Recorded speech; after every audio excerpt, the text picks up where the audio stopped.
Thank you for joining me. Blessings stream to your home and to your workplace and wherever you are today.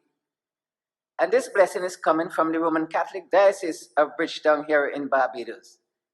I am Father Vibert and sharing again with you some insight on spiritual growth. When we speak about spiritual growth, we can use an analogy from the plant. You notice when a plant is in the ground, how days and weeks and so on, it looks as though it is stunted, nothing is happening. And then after a few nights of showers, suddenly you realize that the plant has just shot up into the air with branches and so on. Unless there is a miracle, it doesn't start bearing. But the plant needs what is necessary for its continuous growth and maturity. This is also true for the human beings, but sometimes we don't recognize that. You see, we think because we have knowledge, and the knowledge means that we can talk well and we can do things well, meaning that we have achieved some element of growth. And that may be true in some respect, but examine it on a Christian standpoint, a Judeo-Christian understanding, is that knowledge, although it is a gift from God, the opening of the mind, the opening of the understanding, is not really the opening of the heart to the divine, to the power that can enable you to act rightly. Let me just look, for instance, at about our world. We have a lot of people who have achieved knowledge. They know a lot through their education, as I referred to before. And many people think that when we employ the brightest persons, the persons that have great knowledge and so on, when we employ a person that is like a walking library, and the person can pull information from all places, we start feeling that we can have growth in whatever area it is, whether area of church or whether area of society. Knowledge is good, but knowledge is insufficient.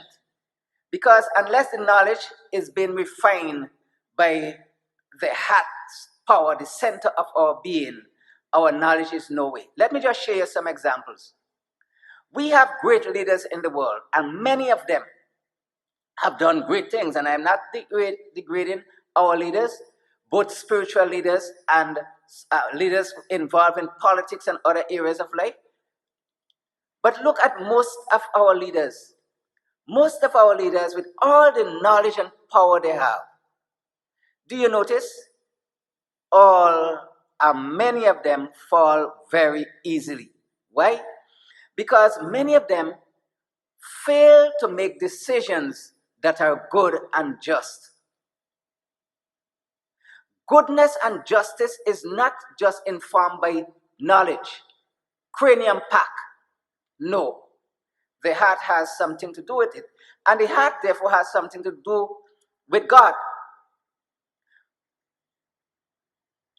Many of them will tell you, even you in your own experience will say, you know, I know what to do, Father. I know that this is wrong. I understand the process. I went through it.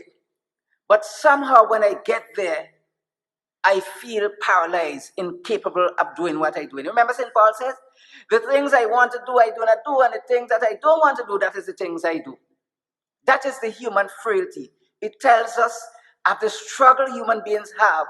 But the problem is, we think that knowledge and brightness and being astute is the way that will help us. No, it doesn't. You see, all the knowledge we have, unless there is a sense of ethics, unless there is a sense of justice and rightness and humility, our knowledge is no way. Knowledge is good, but it can hinder our spiritual growth. Let us ask the Lord to give us that grace.